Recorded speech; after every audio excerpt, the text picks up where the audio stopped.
என்ன காயலான போதும் என் மேனி தாங்கிக் கொள்ளும் உங்கள் மேனி தாங்காது சென்றேனே.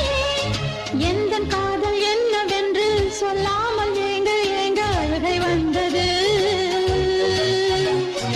எந்தன் சோகம் உன்னை தாக்கும் என்றெண்ணும் போது வந்த அழுகை நின்றது. மனிதர் உணர்ந்து கொள்ள இது மனித காதல் அல்ல, அதையும் தாண்டி புனிதமானது. அபிராமியே தாலாட்டும் சாமியே நான் தானே தெரியுமா? சிவகாமியே சிவனில் நீயும் பாதியே அதுவும் உனக்கு புரியுமா? சுபலாலி லாலியே லாலி லாலியே அபிராமி லாலியே லாலி லாலியே அபிராமியே தாலாட்டும் சாமியே.